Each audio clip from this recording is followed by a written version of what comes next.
everybody. Welcome to another episode of More Than a Title. I'm your host, as usual, Jarrett Thomas. And today we've got a special episode lined up for you guys. So before we begin, as usual, thank you again for the continued support, the love. We're growing every week. And it's all because of you guys, the shares, the streams, the reposts, man. We appreciate everything, man. So, and we're also on our 1 year anniversary. So thank you for following the journey. Can't wait to show you guys other episodes we have. And we got a crazy guest lined up today, man. This is my brother right here. I'm so happy that he's able to come on. But to give you an intro, guys, this brother right here is a bad man. He's a senior leader with 20 years of experience leading multi-million-dollar global advertising campaigns, designing innovative audience experiences for flagship events of over 100K, and cultivating strategic partnerships to drive new revenue streams. He has over 20 plus years of experience, worked with great brands like Borough Communications, Accenture, BET, and is currently the head of asset management at the NFL, and also one half and founder of the Art of Storytelling,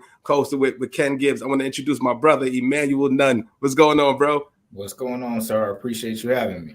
Of course, man. I'm glad for you to come on, bro. So it feels weird, man, because usually, I'm going to be real with you, E. I usually interview guests for the first time. This is our first time meeting. So when you're actually my bro, it feels like you're my guy. You know what I mean? And this for me, it feels weird because I'm usually the one on the other end with the art of storytelling, like just having the other person be the light is on them. Like it's like in terms, so this is interesting for me too.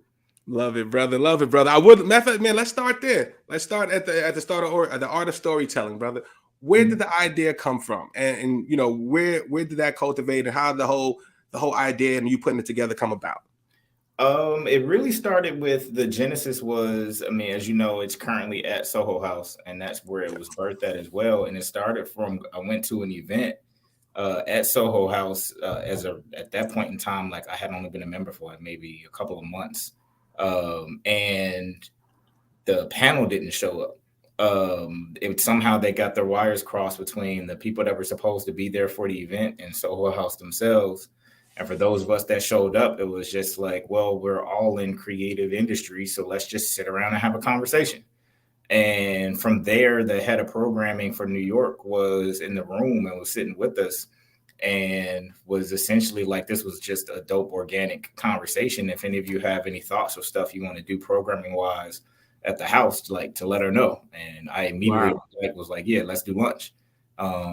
Because there were some things I had wanted to see. And like anytime something is in my head, like my mind goes to just trying to figure out a way to actually create it. Yeah. And the art of storytelling was it in terms, there was a time when everybody seemed to be creative, like just like everybody. And I don't want to take anything away from anyone because I do feel like everybody has a creative note in them. But the moniker of a creative is something different for those who actually do it as a passion point for like full time or something that they're putting their blood, sweat, and tears into. There's just a difference in category. And I wanted to like kind of highlight and put a spotlight on those people, but in doing so, from all walks of life, like particularly from the creative industry, but not just what usually focuses on those who are in front of a camera or who are in front of the limelight, like those in between and those fully behind the scenes too, to really just draw out various things that those who are in attendance as Soho members from that creative community could take something away with. And when it originally started, our first guest was D Nice, who's now known for Club Quarantine. Yeah, this was 5 years ago as of this past January. So this was years before the pandemic, but he was in inner circles known for his photography. So it was also from a take to where it would just feel different. Like it wouldn't be the obvious, like hitting you over your head of what people would think to kind of, they see you as a guest. It was like, no, we're going to focus on the photography part. We'll start with your journey, but we want to get to the photography. So he actually did high quality prints and framed, and like it was like a mini exhibition of certain pieces. And then him talking about the origin story of those pieces. And that was where it originally started in terms of making it an interactive moment for after whatever the conversation will be with guests. So like from Raheem Devon to from the conversation to the performance afterwards to Michelle Santana, who is a local in New York tattoo artist based originally from Colombia. And then she did tattoos for those in the house afterwards. So it would range from so many things to where now we're fast forward and it's kind of taken a different life of its own since the pandemic. because, and we didn't notice this until probably the most recent ones, where those under a certain age group, especially professionally, where they just may have entered their profession within the past couple of years, they've never had like true like networking events and like things to get face to face and where to meet not only peers, but those who've already done their thing and getting tutelage and all that stuff. So when we have conversations with people now, it kind of kicks off into this automatic, like hybrid, not even a true networking session, because it's not stuffy, because we've already broken by just having a very organic conversation. And that's also the point of the series, is that there's no cue cards, there's no set list of questions. Like, it's meant to be truly focusing also not only in the art of storytelling and telling their story, but the art of just conversation. Like, what are the insights that can be gleaned from actually speaking and just being able to pivot based on the conversation in the room and just everybody feeling like a fly on the wall when it comes to that. So it's taken a new life of its own, to where from CEOs of ad agencies to the co-founder of Rolling Loud, that was fire. It's just gone different directions, and it's meant to where everybody across the creative spectrum can have insights gleaned and just actually take something away from it. I'll be honest with you, bro. Like, as somebody who views it and supports the show, bro, that's what I love about the show. For anybody listening, if you are in the New York area, make sure you guys tune in for the art of storytelling. You can catch it at the Soho House or Lolo House. So I got put on and met E through the same event, right? So I'm good friends with Ken, and Ken is also the co-host of the art of storytelling. And they told me they was doing this event, and when I first came in there, just the intimate vibe. It's a different energy. You know what I mean? So if anybody listening, it's not like any other networking event. I wouldn't even call it networking. Like, it's like we're just literally go in the room. I'll turn to the right. I might see Freeway or Sway, or you know what I'm saying? Or somebody like that. And everybody's just kicking it. Everybody's sharing information. There's no, you can't approach somebody. And then the value of the conversation that you guys have, like you said, doesn't feel like an interview. It doesn't feel like an interview at all. So it's not. It's literally meant not to be an interview, because I feel like interviews are usually one way and very stodgy, and especially from originally the benefit of being at Soho House, one where there's no recording, like, so it's like everybody can feel comfortable of just where the conversation is and where it's going to go.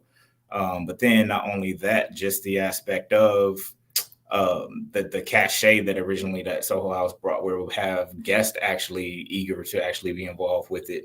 But from there, just because of the nature of the conversation, where the whole point was that the person that we're speaking to, they enjoy it as well. Like, it's not like a press junket where they're getting the exact same questions all day from all different parts and different media outlets and stuff. Like, it's truly like, no, we're just gonna chill and we're gonna have, like, I feel like people don't have conversations anymore. Like, it's meant to be like that face-to-face, the true enjoyment that you get out of just being a human being and having that intimate moment of a conversation. Like, there's something to that beyond just the words. There's the energy. And I think the energy is what carries over to after, to where, like, it's not like, oh, the stodginess and like the fear and like the sweaty palms of a networking room and event, like where they're introvert or extrovert or somewhere in between.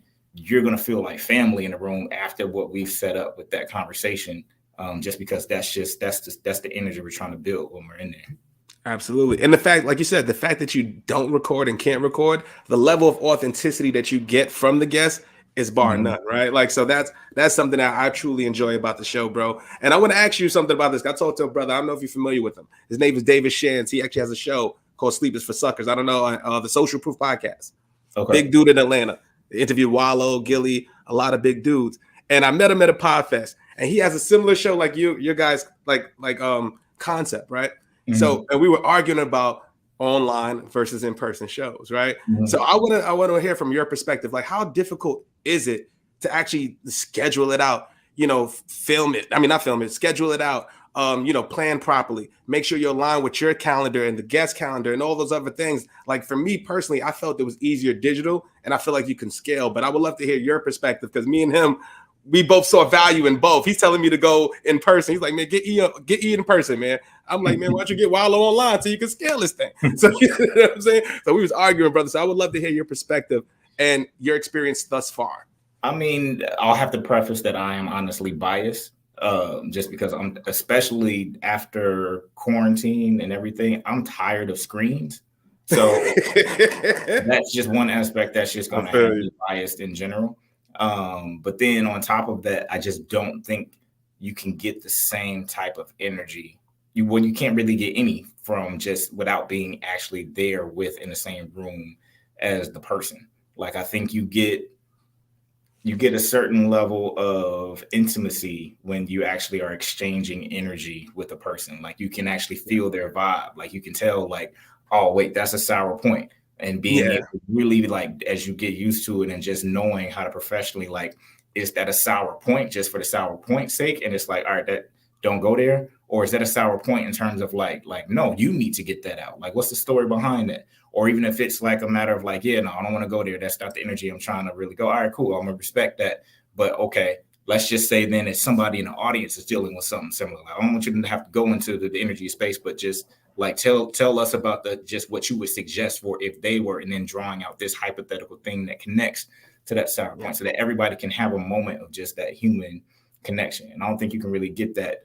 It's a combination of in person, and it's also with having others there and taking from their energy too. So I'm biased in that sense. And then when you also talk about just from a standpoint of recording and all those things, we've gone back and forth on that quite a few times. But there's just something to if you're there, you're there. If you know, you know. If you were in the room, you were in the room, and it helps again aid with just that elevation of like, man, I was in a space and I'm just privy to this conversation and like got so much out of it. Like it takes away from it, in my opinion, if the full thing is then on digital, because then you give yourself out, you give yourself an excuse like, oh, I'll just check it later, which is great from like the fact that we even have that option from a technological standpoint. But again, just that impetus to really be in the room is just something like maybe snippets or things like that could to go out, but just want to always keep some level of like, again, when anybody in this room right now is family, to feel safe amongst family and to be able to grow. Nah, I could definitely see your point on as far as it being online, it may dilute, you know what I'm saying? Like that energy. I totally get that, brother. But from a distribution, that's how I think about it, at least from my perspective, bro. Like, I know I'm probably not gonna be able to get these people. You know what I'm saying? Like to get them in a place and get in the space. And that's also a tribute to what you guys do. Like it's hard to get people actually to come out their house. It's hard to get people to come out anyway. It's hard to get people online. True. So for you to get people to come out, I come all the way from the Bronx, and I think I maybe it's like one show, bro. So I come out, I get on the West Side Highway, I pull up, and so you to get people to do that, it just says the value of your content, and that's the metric, at least for me. You know what I'm saying? I think that shows, and it's a testament to, thankfully, it wasn't always that way. I mean, it had to build up to it, and especially as once Ken got on board, and then just building out what that chemistry looks like, and then like from there growing that and getting into a groove of, again, like just it's people I think now come out because they know it's not like a run-of-the-mill type of thing, to where yes, there are those who it's going to solely just be based on, oh man, I heard this person is going to be speaking somewhere or all that. So there's still going to always be an element of just who the guest is. But I mean, even in yourself, case in point, and others where they follow the actual platform, and it's because they just know that it's not like any other thing, like any other interviewing platform that they've seen or experienced, that is truly cultivated deliberately in a way that everybody is going to get something completely different out of it. Yeah, that totally agree with that, brother. And then back to the first question too, bro. So for anybody listening, right? So can you tell us about your process of scheduling the guests, right? And how have you been able to maintain relationships throughout your career? Because that's a big thing. I think a lot of people ask me all the time, it's like, Jay, how the hell did you get so-and-so? And how the hell do you manage the relationship and all those things? And it's like, man, like for me personally, it's me putting myself online. So I know you throughout your career, it's a combination of online, in person, working together. So how do you schedule out, and how have you been able to maintain those relationships? I mean, the biggest way has been just really either from coming across folks through work, or just coming across folks through a referral, or just bumping into folks somewhere, and it's like, or even just being around someone and it was just a great conversation, like, or briefing, yo, like, this is what we do here, like, would you be interested? And things just going on from there. And then once one person is involved, like, oh man, you really got to talk to my man, you really got to talk to my girl, like, and letting it build from that sense. Like when people experience it and feel it, it almost always leads to like oh, you should talk to so and so, because they want to bring others kind of into that.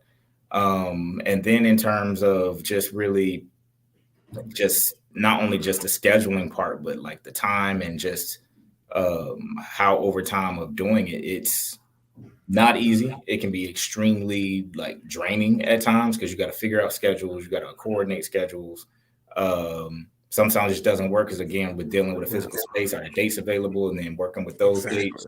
And there's been plenty of times where there's those that want to do it, but when they're available, that we don't have the space available, and then by the time it comes back around, just never really aligns. So there's the challenges to it. But in terms of maintaining the relationships after that, there's majority of the times, especially now, like it actually turns into where there's a continuous rapport with us afterwards, long until where we're still keeping in contact to this day. And that, to me at least, and again, speaking from my POV, obviously I'm in it, so not necessarily impartial, but it really is a testament to going back to the fact that it's just different, it's different energy, and the fact that it's not an interview, that they can tell that it's as cheesy as it's going to sound, that we care. Like there's thought and there's reasoning behind the questions, and when there's one question, there's a follow-up to it. It's, again, it goes back to that point of conversation. Like when you're conversing with someone and it's a two-way conversation versus a one-way, you've opened up a door to, again, I hate to keep using the same word over and over, but again, intimacy. Like I think everybody wants to relate intimacy to a romantic level, but just intimacy for what it is on a human level. That's where one can just let down their vulnerabilities, and one can actually open up, and one can actually emote and actually be human and be in that moment. And in a day and time where we're lacking from opportunities for such things like that, I think that's where it's like, from that moment forward, like we continue to have engagement, continuing to have a relationship to where, how can we build from there? How can we build with one another? I think it's really, I hate to like networking 2.0, if you want to say, like it's not the typical networking that was used in the generations past in terms of let me get your card, exchange cards, like what can you do for me? It's like, we just conversing, we just building. And if something comes from that down the line, great. But we building on this human thing right now. And I think that's what this is kind of morphed and turned into. That's key, brother. That's critical. And anybody's listening to that, that's such a gem. And I'll tell you something that I heard that Paxton said when he came on the show last season, and how to maintain relationships. I asked him the same thing. I'm like, man, you got Harry Belafonte. I see you at All-Star Weekend. You got all these. How do you maintain it? He said one of the realest things ever. He said, just be the friend that you always wanted to have. Mm-hmm. And that kind of goes back to what you were saying, bro. Like it's the same thing like with most of my guests I have on the show. I don't even talk business with them. If it happens, it happens. It's just, man, Merry Christmas. Y'all, how's the family? You know what I mean? You good, man. Are you in New York? Let's grab a beer. Let's grab a coffee. Let's go get lunch, something like that. And that's how it spirals, man. So, and that's, speaking of the Paxton interview, that was the one episode. I ain't gonna lie to you, bro. I was nervous as hell. I was excited. I was like, yo, the champion of the Nationals, dude, this is crazy. But so I would love to ask you that, bro. What is one gem that sticks out to you from all the conversations that you've had? And who is the one person that you was nervous for? Maybe like, damn, I can't believe I'm interviewing so-and-so. Wow, that's a hard one. You've had so many. You got a hit squad. I ain't gonna hold you. You guys had some great, amazing guests. I can name like 7 off top. In terms of who made me nervous. Yep. And what is like one gem that you've heard on the show that was like, I'm gonna put that in the back pocket? I mean, I feel like every time there's a gem that comes out. So I won't even say there's that one is above another. Like even on my LinkedIn, I try to always pull out a gem that for those who aren't there, like being able to bring a full circle to tell a story about something that I feel like everybody in the room took away from, that you have to be in a room to capture all of them, but I'll let this one out. But I'll say the most recent one probably stands out just because of the recency. But when we did Ducky Confetti, who's a fashion designer, and he kept referencing parts along with his journey where he almost quit for various reasons in terms of his path towards designing, and almost took a different direction. and kind of me thinking about that and analyzing it and like just really taking in what he was saying as it came to the overall aspects of the conversation. It was like, no, what you're describing isn't almost like quitting each of these times. It was, you took a moment to pause and reevaluate and assess, and then so you can move forward each of those times. And I don't think we really give credence to ourselves enough, especially coming on the heels of, I feel like hopefully I think we're finally out of it in terms of this whole grind mentality of like grind, and realizing that that is self-destructive completely. Yes. Because you're not giving yourself those moments needed to really, for clarity and for growth and for healing and all those things, to actually be a full embodied human being. But all that to say, like the pausing aspect just gives allowance for like, okay, wait, let me stop. Let me assess. Do I completely keep moving forward as I am going and as I want to, based on what I want to do and my passions? Or is there something that isn't working that I need to assess and kind of like alter or rebuild or change or just anything? Or is there somewhere where it's like, no, I need to completely pivot down this other road because things have changed since I first started walking down this other road over here. So we need to give credence to not being ashamed of the moments when we just need to pause and assess versus it looking at as, oh, if I don't move forward from here, then I'm quitting. Like quitting is like stopping, where you outright stop. Like a pause is not quitting. Like, but it's just, as long as you don't stop, that's when the progression can still be there. So that's one of the most recent ones. Honestly, nervous wise, I would say all of them. I'm nervous before every single naturally. My Myers-Briggs is actually half and half. But I still skew more introvert. Like I'm really like, it takes energy for me to like be in space with people and all of that. Like I can do it, but once I do it, I'm drained and I'm gonna need to like completely like re-energize afterwards. But even with that said, that's just not my natural tendency is really to like just really sit and observe. Like I enjoy being the fly on the wall that takes information in. So you have to like be on that stage and actually like just really ensure that I'm coming across correctly and that I'm on point and all that stuff. I'm nervous and my hands are probably sweaty for each interview, no matter who it is. I'm the same way. I'm nervous before everyone. I got my little dance I gotta do. I gotta say my thing. Oh, you went on mute. You on mute. I said you dropped the ball with Ducky, and that's the one damn episode I missed. But I will say though, I don't. Maybe it's just more. Well, hold on. I think I can't hear you now. Are you muted? I don't think so.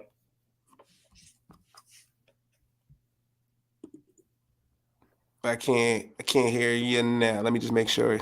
Can you hear me now? You hear me now? Yeah, I can hear you. Cool. Yeah, I don't know what happened. So once it fell, I guess it just took me back to the default map. All good. But yeah, no. I always tell folks, and it probably is more of me trying to, and when I originally felt it, turning it into a strength or a superpower rather than a weakness. But especially with young people and folks just starting in their careers, when it comes to the nervous part, I really say don't expect it to go away. Like it's really about how are you going to harness that energy? Like when you feel those butterflies in your stomach and you feel that like, oh, it's instead of letting it like overtake you and it's just like, oh man, what do I do in the freezing point? Like feel the energy of it, like literally like feed off of it and let that like drive out towards the energy you're about to put out in whatever you're doing from that moment. Absolutely. And then I don't know if you ball, I was like that too. So anybody balls, like once you're in the game, you're in the game. It's like that tip off. Once the tip off, I'm nervous, you're shaking. As soon as I get that basketball, man, you ready to rock and roll, man. But I would never know that you were nervous through that, man. And you also mentioned a good as far as the Ducky line, right? Where you've been having to pause, right, and really assess the situation. What is one time that you can remember in your career where you've had to do that, or what is the toughest challenge you've had to overcome in your career, and how did you get over it? I don't know. There's been so many. Tell me about it, bro. Like, but even that though, just as a black professional and the way your career has ascended, bro. Like, I'm pretty sure there's moments, like for me, one moment that stands out for me is when I had to cut my hair to get a raise. You know what I mean? So I was early in my career. They sat me down like, hey, brother, the board doesn't know you. And I'm saying that I'm doing $250,000 a quarter. And basically told me to cut my hair. I had two choices. I could have sat there and be like, F you, da da da. Would have been out the industry. You know what I mean? I went straight home, got me a tape up, been on the same tape up since, you know what I mean? But got a $10,000 raise. And that was one of those moments. And if that didn't happen, excuse me, I probably wouldn't be here interviewing. I wouldn't have, had the career that I have. So, like, what is one of those moments, bro, where I mean, it's funny that you mentioned that because I had a similar situation, but I did the opposite, where I started growing locks in business school, and actually probably just shortly before business school, just after starting business school, and I was heavily recruited by some consulting firms towards the tail end of just before graduation, and I had already worked at Accenture. I was like, that really wasn't a path. I was not trying to go back into a consulting firm or that space, but they were pursuing me just based on my background being in a database. And so it was just like, I never even did any type of outreach on my part. So I was just after like the fifth or sixth time of them asking to just at least grant them time to like sit down just after looking at my background and stuff. I was like, fine, all right, I'll go through the process. And started going through the process, and out of nowhere, they just got cold on me. And I honestly got one of them to finally admit off the record why all of a sudden they got cold. And they were like, yeah, it's honestly because of your hair. And it was because of all the clients I would be facing were going to be C-suite executives. And so they felt like my hair wasn't a match for it. And so I was like, okay, that's cool. But it was more a matter of, I could have gone the route of, all right, I'll cut my hair, but that changed things, all of that. But something just told me in that situation not to. I mean, I had started getting more ink at that point as well. And there was just a part that was just like, I'm gonna roll the dice and just do me, and whatever that means for things moving forward. And it turned into, I'm certain that definitely was a job lost from that. And I'm sure there were probably more that they just didn't give me that heads up unofficially off the record as to why things froze. And I can say with certainty that it set my career back to a certain degree for a certain period of time in terms of where I could be had I not made those decisions and just like done what I would have needed to do to make it work. So, but I knew for me that was a sacrifice I was willing to deal with. Like even when I was back at BET and we would have like student groups and folks come out and I could see them, some of them with locks, and I could see they had the question, but I could see they didn't, they wanted to ask, but they just at the time, actually, no, that's usually with tattoos. Because I think by that point I had cut my hair because my tattoos are extremely visible now at this point. But between the tattoos and the hair, I always just say, this is your decision. And we are moving into a place where I won't say it doesn't matter yet, but it's moving in a direction where it won't matter as much. But again, we're not fully there yet. So the question becomes, what does this mean to you? And who are you? But even beyond that, are you willing to accept any consequences that may come from either decision that you make? And for me, I'm willing to accept I'm not going to get some of these opportunities. And that may not be the right move for some folks. Whereas for others, it might be, all right, well, I'm going to make the sacrifice and do the cut or cover my tattoos or whatever it may be, or whatever to actually make it. And it was like, there may be regret involved in that to where am I sacrificing who I am? Or it could be just like, yeah, I just did this just because I was young and did it and it don't have no meaning. And if that's the case, and it's like, all right, that really ain't a big decision then. It's just like, all right, I'm gonna move how I need to move for what I want. But it's just understanding where you are, the situation. Yeah, like if you're early in your career, if you're late in your career, can you afford to miss out on the opportunities? I know for me, bro, like I was early in the career. It was either that or go back to Starbucks. I was like, hell no. bro. I was like, and I'm doing $250 a quarter. Hell no. You shitting me? I ain't doing that. But it's a catch-22, and it's crazy how the industry has shifted, right? So that we both had to deal with that situation, and now we're moving to a place where authenticity, where it's not going to matter about what you look like, what your hairstyle looks like. Depending if you're going to see a client facing or something like that, absolutely. But like you going in the office, it's not going to be like that. What's going to be valuable is what value you provide to the organization, your expertise, and what can you bring to the team. That's what it's really about. Even with client facing, though. And again, this is not across the board because I'm certain there's going to be examples where folks feel like, no, they will not be having that. But in my experience, especially from the tattoo side, and again, I'll caveat that I've thankfully have been around great tattoo artists, and so have like great quality work and like know who to go to. Like it becomes an art form of even just knowing who specializes in what when you fully get deep into tattoo culture. But with that said, like with clients and walking into a room, it's usually a conversation starter.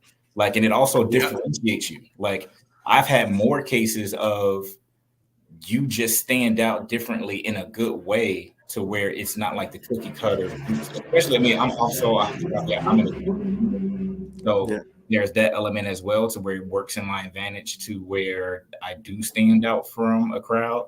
But not only that, but that you can tell that it's genuine, like it's genuinely just my personality and who I am in terms of visually and all those things. So it adds to, there's a story there. So it helps in that sense. Now, again, I won't say that's across the board because I'm certain there are some, especially depending on generation of where your client lies and stuff, where they might say, do not come in my office. So I know there's extremes of either side that it can go to, but I don't think I think it can be a benefit in some cases too as well, because it speaks to, should be a sense of where you aren't doing anything, hopefully, just to be a part of a pack or just to like be trendy, like from your hair to tattoos to how you dress. Like it should all be a reflection of just who you are, and if you learn how to cultivate that correctly and well, and spin it to that aligns with the work experience on your resume. It aligns with your hobbies. It aligns with the things that you enjoy doing in your spirit. Everything about you that comes out from you should be a reflection of, this is who this person is whenever they walk into our space, whenever I see them walking down the street. Like it's all a part of your story. So whoever you are in that light, no matter what it is, should be always shining in that light. That's real, bro. That's so real. And I agree with you 100%. And somebody told me one of the realest things. One of my old bosses told me this, bro. And this is what made me just become myself, bro, in all spaces and all places. He said, if somebody isn't going to do business with you like this, man, chances are they aren't going to do business with you anyhow. Mm-hmm. So why are you worrying about that, Jarrett? You're asking me about this, and we're about to go close a deal. You know what I'm saying? You didn't ask me about the product, the problem, none of that shit. You asked me about that. So why are you putting so much emphasis on it? And when he told me that, bro, like I just stopped. And for anybody listening, like I was the same way. And I had Walt on the show. He said the same thing. He's like, man, you see when I had the Oxfords and the Cognacs, she said, so I went to the Jordans and the Travis Scotts, shit took off. And that's what happened, man. Like I even go to a conference, like a social media week. I remember one time I was working at the brand, you know, they're going to work the booth, whatever. I'm sitting there looking at the Cognacs and I'm looking at the Jordans. I'm like, do I go there in the Cognacs? Because obviously it's my job. They might balk on me. I don't know. You know, it's my first time going there. And then on the flip side, it's like, yeah, I got a personal brand. I got 18,000 followers. What if I see people from LinkedIn or whatever, they see me and want to engage with me? That could be a sale or something. Went with the Jordans. Went in there, bro. I'm sitting nervous as hell. Everybody, hey, good morning, Jarrett. What's up, man? You want coffee? Nobody blinked the eye. I'm like, oh, relief. But what happened was everybody coming to the booth, they're looking at the kicks. They're like, yo, those are the Jordan 11s with the boom, boom, boom, with the suede sole or whatever they're talking about. By day number 2, it was sneakers wars, bro. It was people coming in with all types of $10,000 sneakers in the festival. I mean, in the event, bro, all coming through. Yo, did you see these? Did you see these? And everybody said, I had more conversations about that than the actual product. And that led to more conversations about sales. Yep. So so you nailed it. So I would encourage, especially our young professionals out there, right? Like I thought I had to be a specific way. You're going into an industry right now where you can be you can be who you are It's just, what are you going to bring to the table? If you got your shit buttoned up and you know your stuff, walking it proudly, and I guarantee you, people are going to respect it. And that's where we are today. And it's a yardstick for your own. I mean, as the person you're referencing, as they alluded to, like you're testing the waters for, is this even a space for me if this is an issue? Because if it truly is a reflection of you and your personality and who you are, and you have to change something that drastic associated with it, it likely won't be the only thing that comes about related to that once you're in there. And now you're starting to talk about friction from just a cultural fit standpoint, to where that one red flag may have been the flag to just say, like, actually, no, it ain't about like them not wanting that from you. It's more about, this is a flag for you to be able to see, like, this actually isn't the place for me, because I'm not going to fit being able to be me here. So it's just a lot of self-evaluation, self-reflection, because it also, to the early point, it also goes into you getting to know yourself better as well, because it may be a case to, again, where that isn't something that's really as important to you, to where it's just maybe just something for that stage of your life, to where, all right, that can go. But it's understanding yourself enough to be able to have that sense of kind of inner reflection, and being able to read how you fit within certain surroundings and things, just for the betterment of your own future self. That's real, bro. And that's real. And it's a perfect segue too, man, because you talked about a lot of self-reflection and knowing who you are, bro. So let's talk about who you are. If somebody comes in, and I'm going to ask you a weird question, like somebody asks you, who is Emmanuel Nunn? If you had to put a paragraph of who you are as a person, what would you put? And that's a tough one. I've never asked some shit like that. It just came up just now. So I'm like, God damn, that's a good one. Because what the hell would I say? You know what I'm saying? But I'm just curious, bro. Maybe we could have fun with this. Who am I?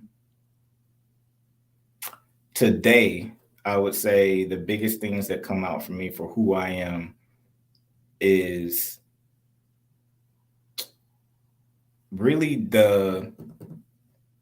a variation of the alchemist. Like, I feel like I'm on my journey, and in this phase, or this leg of my journey, I'm moving towards anywhere and everywhere that I can experience, express love, and being able to have that in a space professionally, personally, familially, like in a familiar manner, as well as with friends, to where everything, I'm trying to get more to a place of from the heart, because from growing up all the way through, even more recently, it's always been cerebral. Like, everything has just always been like logically, like, does this make sense? How does this build there? And I've built it as a strength, but when it gets too lopsided, it eventually can tilt into just being a weakness of not being able to be connected enough. So everything for me right now is, so Emanuel is a person that is continuously striving to be connected, just for the betterment of myself and the betterment of those around me. And really being able to, I feel like I've evolved into a place of really being able to decipher and really break down blocks, and really be able to experience and strategy and experience from just life experience of just going through a lot of shit over the years, and having just lived at this point, being able to really piece things together for not just my story, but honestly being able to help others see how the things that are lining up one dot to the next dot to the next dot is connecting to an overarching story arc in their own life. And whether that be people around me, whether that be for the businesses that I'm involved with, what is the story arc? Because I feel like the story arc is what then allows people to have their imagination tap into their heart. And then that's what allows business to grow. That's what allows your personal relationships to grow, because now you've gone beyond the headspace to a feeling of being able to have an emotion connected to it. And that's what drives everything to me. So that's who I am right now, and where I'm trying to even build and expand even further. That's a very, I'm like probably long-winded. Nah, bro, that's real. That's real, bro. 'Cause I'm, as you're saying, I'm like, damn, that's a It's a good answer, bro. That's real. You know what I'm saying? But I'm like, what would I say? And as you're saying that, I'm thinking about if somebody was to ask, who am I, man? There's so many different things. And that's kind of why we came up with the More Than a Title name. It's like, you know what I'm saying? Like, who are you as the person? You see, I'm a salesperson, I'm mad, and all that other stuff. And really, what the whole point of me creating content on LinkedIn was, let me break the sales barrier down. Because if I get you on a phone call, I know my shit, but this is who I am. I want to be able to give back for our people. I want really, to be honest with you, I want to be able to talk to the 21-year-old version of me. And that's the real thing for me. And it's that evolution and things that I've been through in my journey, bro. Whether I had to cut my hair, whether it's being fired, whether it was being down to my last dollar in a casino, bro, putting 200 on red and losing, and then getting a call from a recruiter 10 minutes later, like, you got a job on a Saturday. I'm talking, I'm crying in seasons. Shit, like I've been through some real stuff, bro. And to who I am now and seeing my growth to now, I'm talking with brothers like yourself, Paxton, Ken. I got people like Solomon in my corner. Like it's just real, man. It's just, and I never had a plan for it. It was just all organic. Because it hits a different lane when you hit that moment of maturity, when you realize, as you referenced, what would you say to the 21-year-old you?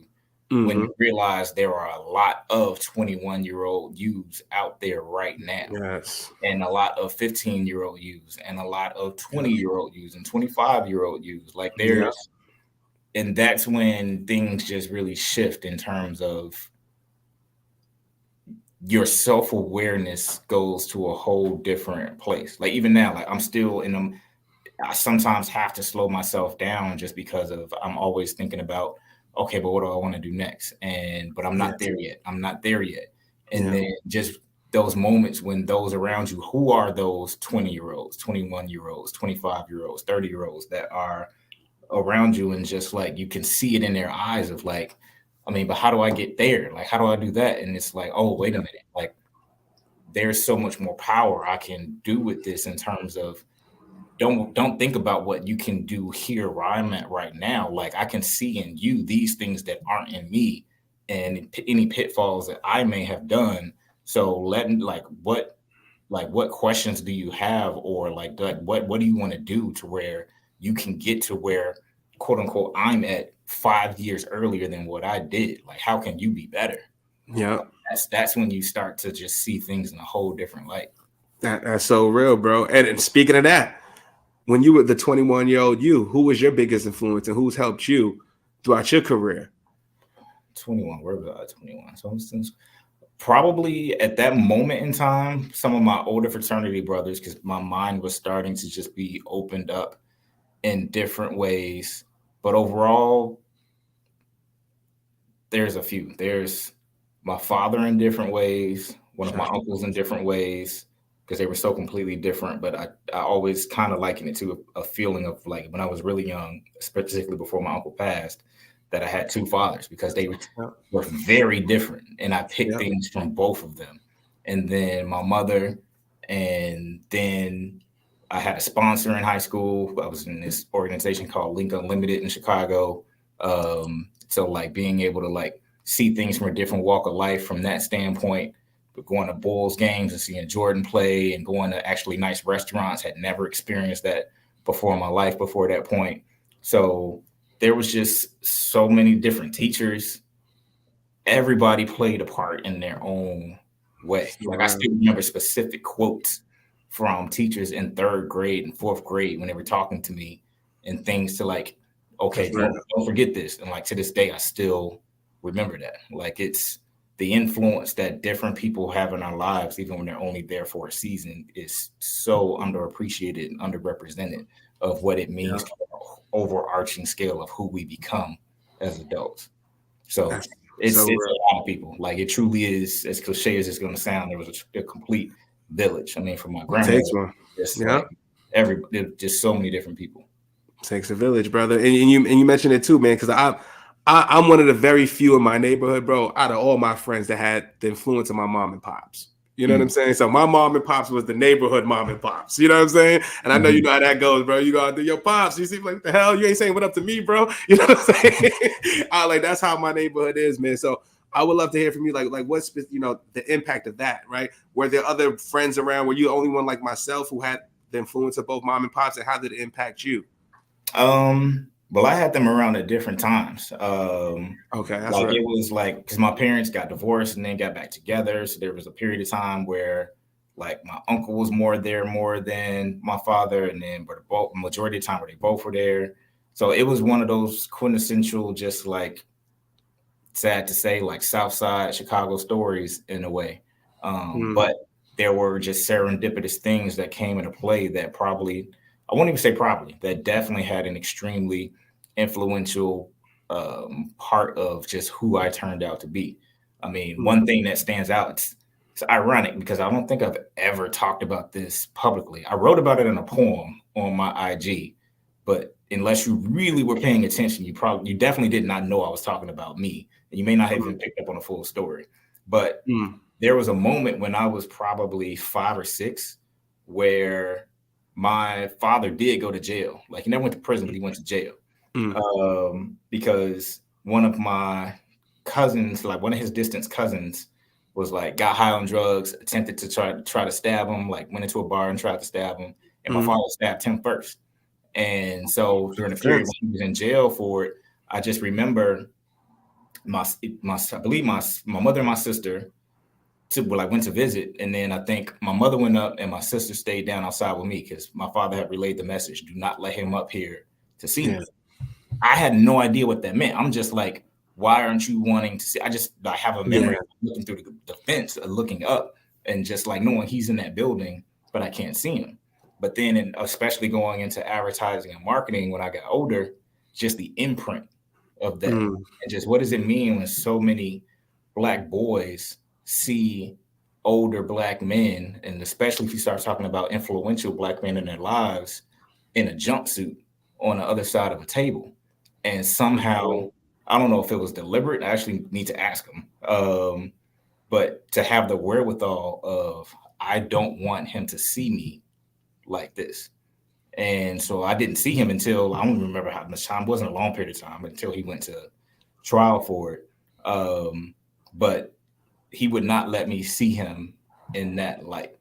And I just think powerful. about sometimes, would there have been a difference had I seen him in that image? And not even to go into where things went differently. He actually got convicted Yeah.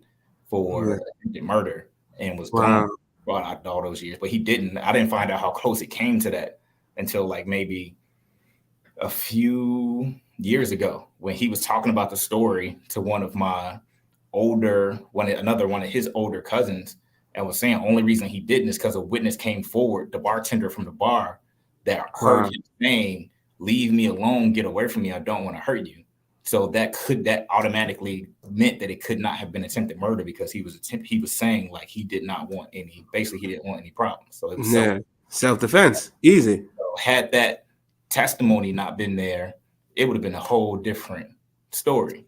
So just those moments, to think Wow. about that moment, and then knowing I definitely got rebellious during a period where uh, like my parents were divorced and my father was in Mississippi and I was still Yeah. with my mom in Chicago. So just not like being that young and father not being there. So like the rebelliousness. So I just can only imagine, had he not been there for that reason and for a much prolonged period of time, Mm-hmm. where would my path have gone? Because I used to always ask myself growing up, what's the difference? Like Yeah. when like my path versus so many that I grew up with or were around my block, and just so many different, but like that we were in the same space. So why the different paths? I used to ask myself that I so still much. ask myself that Mhm. to this day, bro. I still, and that's a great. First of all, there's so many powerful things you said about that. One, and we'll break it down, bro. Like one, the fact that you said your pop said he don't want you to see it because yo, as a youngin, you wouldn't be able to unsee it. Mhm. You wouldn't be able to unsee it. And dad is superhero, man. Mhm. My dad, what I mean, cape on all that. He worked 2 jobs for 27 years from 7 in the morning to 11 at night, bro. To put it to a Mhm. guy like he's a superhero. And then I mean, even like when you said that, I thought about my aunt. Like my aunt passed away from AIDS, and her aunt died. Love her to this day, you know what I'm saying? But I saw the transformation of her body. Beautiful. My aunt was beautiful, and I saw what it did. I can't unsee it. Mhm. You know what I'm saying? So it's like, so Mhm. I felt that, bro. And then, like, for me in my situation, when I had, like, even though I had both parents and my pops was doing the thing, I had my stretch too, where I was in the streets and I was doing this in the third. Because at the end of the day, Pops, it was like the Bronx Tale. You know what I'm saying? It's like, yo, you got Sonny over there. You know what I'm saying? Pops is over there driving the bus, and over here is cool as fuck. You know what I'm saying? We getting money over here. And I made the left, bro, when everybody, I made the right when everybody was going left, man. And that's so powerful because of the images we see. What do we hold at high regard in the Black community? You know what I'm saying? And there's only a few of us that's going to make it and have these conversations to be in the industry. So that's why it's so important for me and you to have these conversations and for them to see you succeed and me succeed. Ken, anybody else, man, like it's so powerful, bro. It's so powerful. Why I went into, honestly, it's the initial reason why I went into advertising. I was just about to ask you. I'm glad you went into it, bro. In college, well, for one, I started out in Spanish in high school. I started out in engineering in college, so I didn't need to have a foreign language. So I didn't take one because it hurt my brain trying to learn a foreign language. So I was just like, no, I'm good. But then when I left engineering, now all of a sudden I got to take a foreign language. So I say all that to say I ended up in a Lingala class with all of the U of I athletes because like it was like the class you just take to really just get a good grade. But all that to say, there was the teacher in the class was from Nigeria, and she was speaking on just the perception of African Americans before coming here. And she was stating how we are taught that the Black men are very, very violent and very dangerous, and the Black women are extremely promiscuous. So stay away from them. And the only images they see are just what they see in movies and music. So that's the perception that sticks in their brain. Yeah. And that really stuck with me in addition to just what I saw from just advertising and stuff. But as I started to pursue it more as a class and things of that nature, and then when I went to Burrell and started eventually becoming a mentee under Tom Burrell, just the power of imagery. Like to this day, I still feel like advertising and marketing is the most influential and the most powerful industry in the world because it's the one that can completely change your sentiment on anything and your perspective on anything. I mean, look how divisive politics are now just based off of 2 news networks that cater to each of those groups and the trajectory and how it's pivoted certain things politically in the country. So yeah, like the imagery thing is just deep, and I don't think we really give full credence to just how much power it has. Yeah, that's real, man. And you was a mentee under Tom Burrell, man. That's crazy. I never knew. That's dope, bro. I mean, because legend. I asked, like that was the craziest part to me. I assumed that this was like not going to happen because he probably gets the request all the time and just doesn't have the time. And when I approached him and asked him, he said, actually, nobody in the history of him starting the agency from the actual agency has ever asked him to be their mentor. That people outside of the agency would, but he had never had. And to me, I'm like, that makes no sense. Like, so it just also goes to, you never know anything until you actually approach and ask in terms when it comes to stuff like that. So that is so real. And all the mentees I have is the same way, man. And I'll call you one, bro. I will call Ken one for sure. I don't know if I told you the story with Ken. Same thing happened. Same thing with Solomon as well. But I saw Ken on the stage at Ad Week. Everybody's looking at Lala Milan and Ken speaking. I'm like, yo, who the hell is this brother on stage? Like, I don't know what's going on. Like, what I'm thinking is, 1, I'm glad a brother's there. 2, how the hell do I get on stage as well? So, and what's going on in my brain is like, yo, I've got to talk to this brother. Let me try to, let me get some time with him. Everybody's rushing to Lala Milan. And then Ken's going, I'm like, yo, bro, let me holler at you, man. He's like, yo, I got to go to the next panel, but hit me up on LinkedIn. I'm like, oh, man, fool, I would love to holler at you. Word, and you're for BT, that's so dope. Hit him up, man. No response, bro. 6 months. I hit him with a happy birthday. On LinkedIn. He sends me a message. Yo, my executive assistant is going to hit you up. And, we're going to coordinate. You get a half an hour, one Friday every month. Bro, I must have, that Friday, when I got that email, I must have told everybody on the block. I'll keep it all the way real with you. So now imagine me. So I'm just starting a LinkedIn journey. I'm like in a weird place in my career. Things are starting to bubble. And the VP of BET is saying he'll give me 30 minutes. And how powerful that was for me. Like, I'm sure it was powerful for you for Tom to say that's like, yo, you're going to take time to invest in me? there's something special here. You know what I'm saying? Like, what else can I do? How can I push it? How can I move the envelope even further? Who else can build a relationship? But the same thing with Solomon. I just had an interview with him. I'm like, yo, hit him up afterwards. Like, yo, I don't even know what a mentor looks like. I've never been a mentee, but like, I just want to learn from him. I want to barbecue with our kids 5 years from now. Like, I'm keeping it real like that. I'm like, that's what I want to be on. He said, man, that's it, man. And that's what we're doing today to this day, man. So like, awesome. It's crazy, man. But that's so real. The fact that you just asked. So, and then, yo, I know we're going up on time. I don't want to keep you too much longer, bro. But we were getting to a good place. I love where we was going just now, man. This is fire, man. So, like, just 2 questions to end off, bro.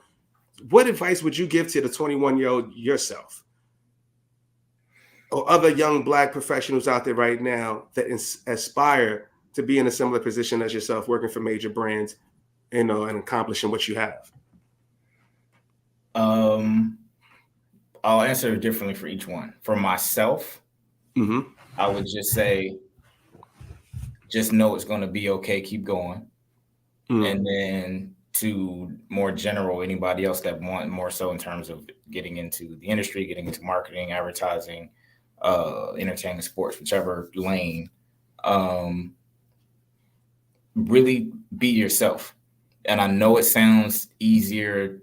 It sounds too easy. But it really is that easy, because that should be the easiest thing it is for you to do. It's just being yourself.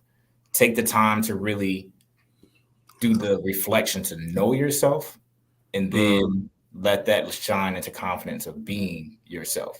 Because even with business school, for a number of years during and after graduating from Booth, like I was on the admissions committee and would go to events and stuff like that to like help them recruit and stuff. And the key thing I would tell is like, just be yourself. Like, you're thinking about it from an analytical point of view of like, from your essay questions and from the actual GMAT and from your experience and what's the best formula I can put together for this package. Like, yes, that matters. But if that was all you had, pretty safe to say your admittance percentage would be pretty low. Yeah, because people really want to see your personality. They really want to see, what do you add to the classroom? And I say that to say that expands into all walks of life. Like when you're in interviews, when you're in a room just with people, peers, whether it be people higher up or whatever, like people want to know and feel the genuine you, because whether you believe it or not, they can tell when you're not being yourself, and that becomes a turnoff. So I would just say to anybody in that boat of just like advice, if it was a 21-year-old, just period of starting out and what to do, is to just be yourself and allow yourself grace to actually just figure out what that means, especially as 21. Yeah.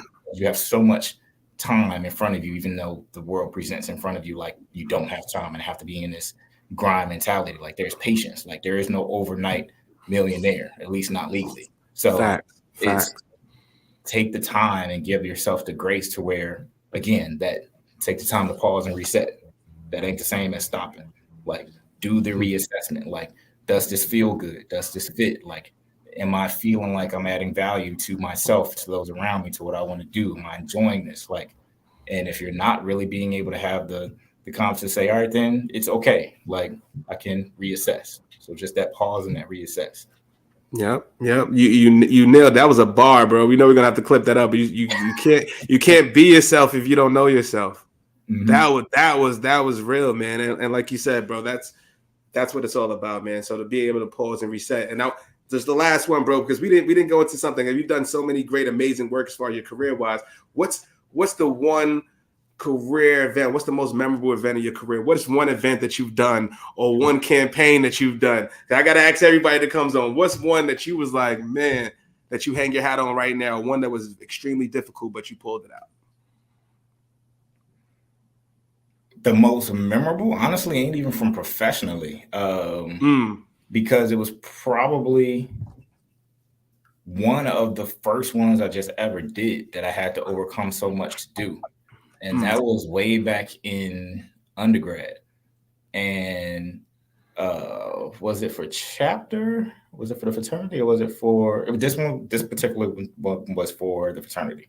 So we got Talib Kweli to come speak and perform, but technically that was bypassing some rules for just when a artist goes over a certain budget number, like they don't allow student groups to like put on the event. So you have to go through student government and all this stuff. Yeah. And then, so we went that route and got half of them to vote okay. Then the other half didn't. There was one person in the middle and he abstained. So then him abstaining, that automatically made that a no vote. So then we didn't get the funding through that route. So then that turned into a whole different thing of just in my mind what abstaining does. It's like, no, pick a side. And then, but jumping forward, eventually we got the event to go through. Had to literally go pick him up from O'Hare, drive him down to Champaign, and just all the logistics behind that. I remember we were in traffic. He needed to make a stop. Actually, no, he didn't need to make a stop. The guy I got a ride from needed to make a stop. So it was just this whole thing. I'm literally running on stage because the event has started. People are sitting there. We're still getting to leave into town. And then the politics of course, they're there. They want to see him perform, not just speak. And his speech was cool. But then he was just like, all right, like, y'all paid me. I'm going to perform. And then just working the politics to where the one representative from the university got him to sit there for the actual conversation and to just coincidentally leave right before the performance was going to start. So he's not witness to it. And just like, it was just so much involved of, what was I, 19, 20? Trying to put this such a large scale thing together and on, and just the feeling of accomplishment, just the so many butting the head against the ceiling. That actually, because it provided so many different life skills and professional skills and political of what went into just so many other things I was going to do throughout my career. So that actually is the main one that stands out, one of the early moments. And I can imagine, and look how it's evolved, bro. So that's a dope story, brother. So I just want to say, man, my brother, thank you again for pulling up on the show, man. You know this, and I'll say it on air, bro. It's nothing but love for you, brother. Like, I appreciate you being in my life, bro. I appreciate you being a supporter. You've always been the same, brother. You've always showed me love, man. And I've got nothing but the same for you, brother. I'm always rooting for you, man. So, like, you know, I'm coming in. I'm not missing another show. I can't miss it. I already got my one in. So, you know, I'm be there. You know, I'm going to be there, bro. But if anybody wants to check out you know, please connect on LinkedIn. Please listen out for the art of storytelling, man. I'm telling you, if you guys have not, if you know, you know. If you want to be in the building, you got to pull up, man. Hit up E, you get up myself, you get up Ken, anybody, man. I could plug you in with them, whatever you want to do. But make sure you bring your ass down there and pull up, man. So thank you again, bro. It's much love, man. I love seeing you succeed, man. And everybody listening, man. Thank you again for tuning in for another great episode of More Than the Title. We'll see you guys next week, and let's peace. What you know about me? Seen it all, heard it all. Oh, what you know about me?